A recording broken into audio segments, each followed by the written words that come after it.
और चलिए अब देखते हैं यूपी 75 अमेठी में डिजिटल इंडिया के मुहिम ओला उबर और डायल 112 की तर्ज पर शौचालय टैंक खाली करने वाली गाड़ियों का संचालन किया जाएगा। इसके लिए विकास भवन में एक कंट्रोल रूम स्थापित किया जाएगा, जहां से शौचालय टैंक उठाने वाले वाहनों की निगरानी की जाएगी। लोगों की सुविधा के लिए टोल फ्री नंबर और मोबाइल ऐप के माध्यम से भी सेवा उपलब्ध होगी। मऊ के सराय खसी क्षेत्र में सनसनीखेज हत्याकांड का मामला आया सामने। शादीशुदा महिला के साथ अवैध संबंध रखने के चक्कर में प्रेमी को अपनी जान से हाथ धोना पड़ा। सहारनपुर में एक सुखद नजारा देखने को मिला, जहां मां की सेवा में ही एक बेटे और बहू ने शिव भक्ति दिखाई। बेटा राजकुमार और बहू पूजा ने अपनी मां को पालकी में बैठाकर कांवड़ यात्रा में सेवा समर्पण और संस्कार की अनूठी मिसाल पेश की। झांसी पहुंचे भारतीय जनता युवा मोर्चा के प्रदेश अध्यक्ष रोहित मिश्रा ने युवाओं के मुद्दों और जंतर मंतर पर हुए छात्र प्रदर्शन को लेकर बड़ा स्टेटमेंट दिया। उन्होंने कहा कि देश में युवाओं की पीड़ा उनकी अपनी पीड़ा है और सरकार युवाओं के हितों के लिए लगातार काम कर रही है। इस दौरान उन्होंने क्या कुछ कहा है, देखिए हमारी ये रिपोर्ट। भारतीय जनता युवा मोर्चा के प्रदेश अध्यक्ष रोहित मिश्रा देर रात झांसी पहुंचे, जहां युवा कार्यकर्ताओं ने फूल मालाओं के साथ उनका भव्य स्वागत किया। इस दौरान पत्रकारों से बातचीत करते हुए रोहित मिश्रा ने कहा कि केंद्र सरकार युवाओं के हित के लिए लगातार काम कर रही है और उनकी समस्याओं के समाधान के लिए प्रतिबद्ध है। जंतर मंतर पर छात्रों के प्रदर्शन के सवाल पर उन्होंने कहा कि प्रदर्शन के दौरान छात्रों से कुछ गलतियां हुई थी, लेकिन प्रधानमंत्री मोदी ने एक अभिभावक की भूमिका निभाते हुए उन्हें माफ किया और उनकी मांगों को स्वीकार किया। उन्होंने ये भी कहा कि अगर कोई भारत को नेपाल या बांग्लादेश जैसे हालात की तरफ ले जाने की कोशिश करेगा तो उसे किसी भी कीमत पर सफल नहीं होने दिया जाएगा।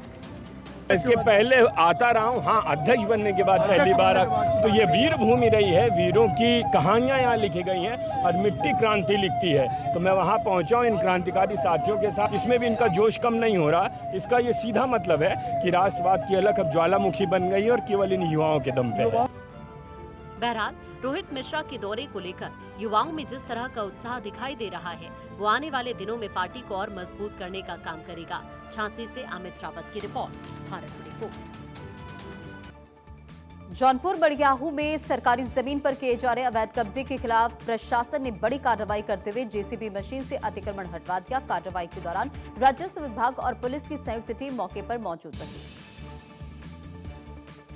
बहराइच में एक सनसनीखेज मामला आया सामने, जहां एक चोर दुकान में चोरी करने घुसा, लेकिन वो दुकान में लगे जाल में फंस गया। जाल में फंसने पर चोर मदद के लिए जोर शोर से चिल्लाने लगा। रास्ते से गुजर रहे लोगों को इसकी जानकारी हुई, फिर पुलिस मौके पर पहुंची। गोरखपुर में ठगी का हैरान कर देने वाला मामला सामने है, जहां रेलवे स्टेशन अधीक्षक की बेटी ने अपने ही आपको बताएं कि अपनों को ही करोड़ों रुपए की ठगी का शिकार बनाया। पुलिस ने पिता पुत्री को गिरफ्तार कर लिया, देखिए रिपोर्ट। गोरखपुर के एम्स थाना क्षेत्र के महादेवी झारखंडी कॉलोनी की रहने वाली लेडी नटवर लाल गरिमा सिंह को ध्यान से पहचान लीजिए। लोन माफ कराने या लोन दिलाने के नाम पर कहीं इसने आपको भी तो ठगी का शिकार नहीं बनाया है।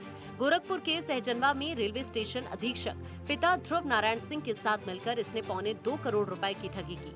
रेलवे में कार्यरत सत्य प्रकाश सिंह को इसने विश्वास में लेकर 1,67,000 रुपए लोन करवाकर रकम को हड़प लिया। पुलिस ने गरिमा सिंह और उसके पिता ध्रुव नारायण सिंह को गिरफ्तार कर जेल की सलाखों के पीछे पहुंचा दिया है।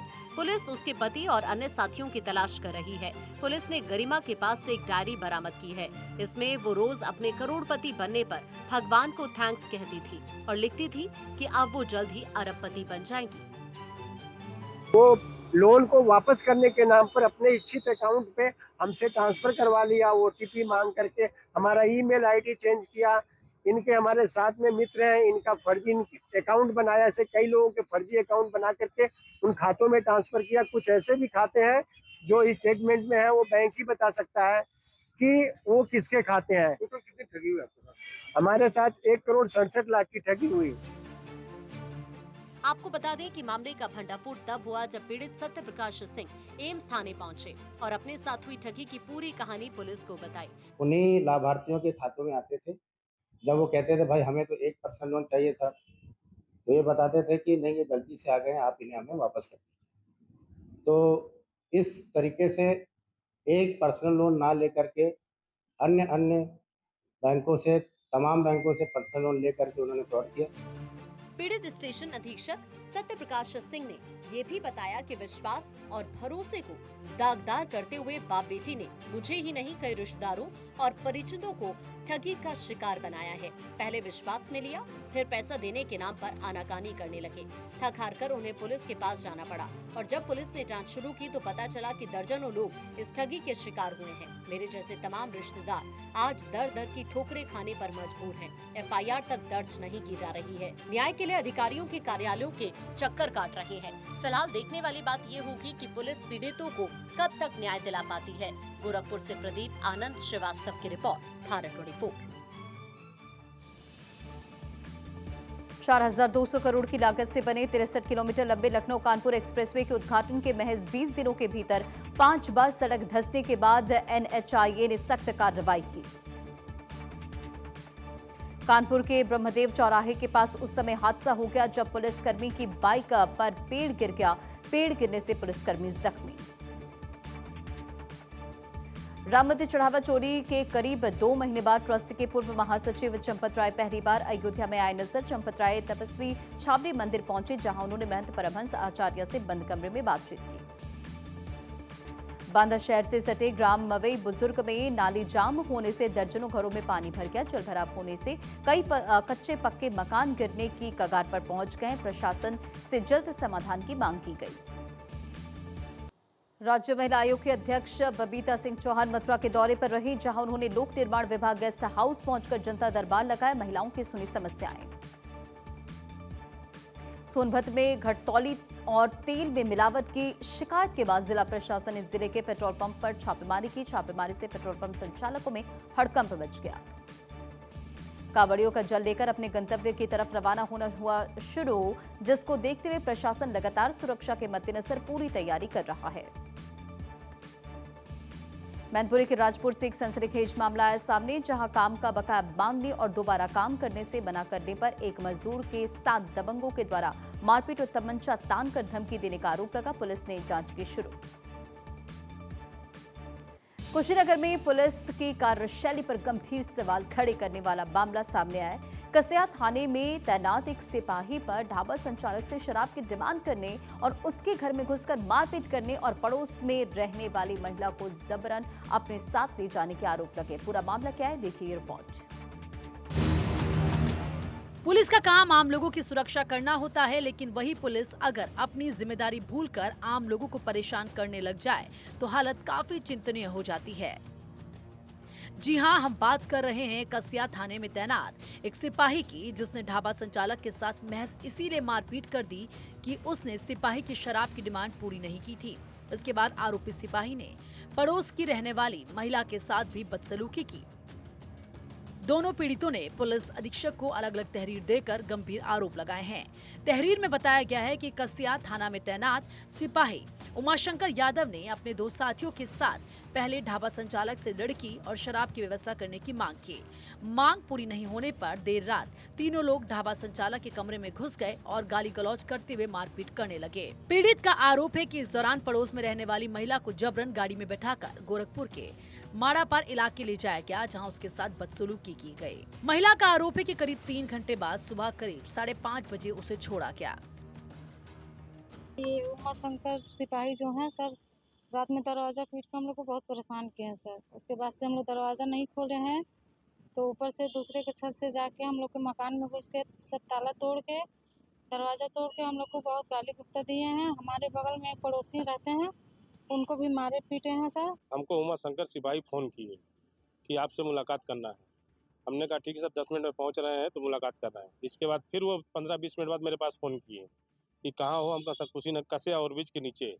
तो कह रहे हैं मठ के पास आओ। वहाँ गए, जाते ही सर कह रहे हैं कि हमको लड़की चाहिए, कहीं से लेके आइए, कि जैसे भी लाना है लेके आइए, हमें लड़की चाहिए। हमने कहा सर ऐसी कोई व्यवस्था नहीं है, सारा कारोबार सबका बंद पड़ा है सालों से और हम ये ढाबा चला रहे हैं, ऐसा कोई व्यवस्था नहीं। कह रहे नहीं दोगे, हमको नहीं। गाली देने लगे। हम सर से वहाँ चले गए। गोरखपुर हमारे होटल में गए रात में 1 बजे सर। वहाँ लड़कों कुछ गाड़ी से उतरते ही लड़के के पास गए। लड़के से कह रहे हैं कि लड़की लेके आओ। मामले को पुलिस अधीक्षक केशव कुमार ने गंभीरता से लेते हुए मामले की तत्काल जांच कराई। जांच में आरोप सही पाए जाने पर दोनों पुलिसकर्मियों को तत्काल निलंबित कर दिया गया है।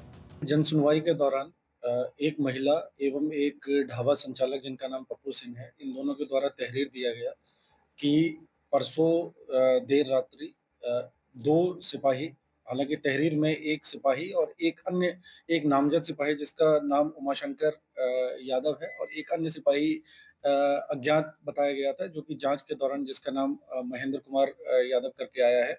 इन दोनों के विरुद्ध आरोप लगाया गया कि इन्होंने ज़बरदस्ती जो है इन महिला को और ढाबा संचालक को अपनी गाड़ी में बिठा करके गोरखपुर ढाबे पे लेके गए थे तथा इनके साथ गाली-गलौज किया।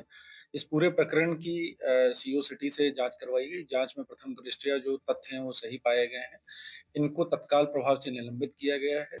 बहरहाल परेशान करने वाली बात यह है कि अगर पुलिसकर्मी ही इस तरह का व्यवहार करेंगे तो आम जनता अपने आप को कैसे सुरक्षित महसूस करेगी।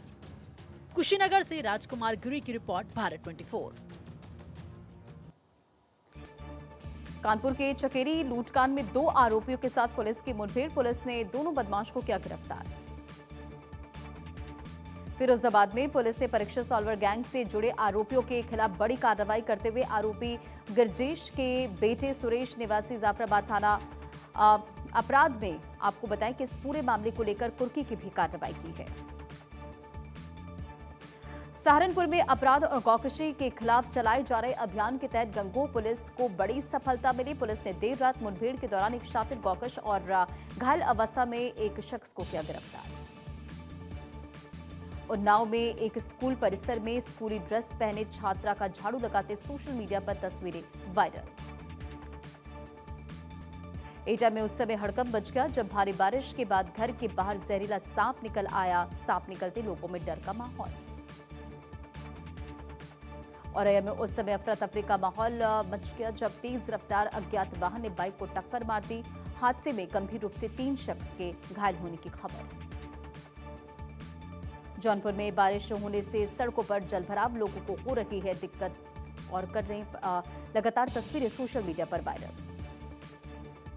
हमीरपुर में NH-34 पर हुए एक भीषण सड़क हादसे में 3 लोगों की जान चली गई जबकि 2 दर्जन से अधिक लोग घायल बताए जा रहे। हादसा इतना भयावह था कि बस, तेल टैंकर और कार के परखच जुड़ गए।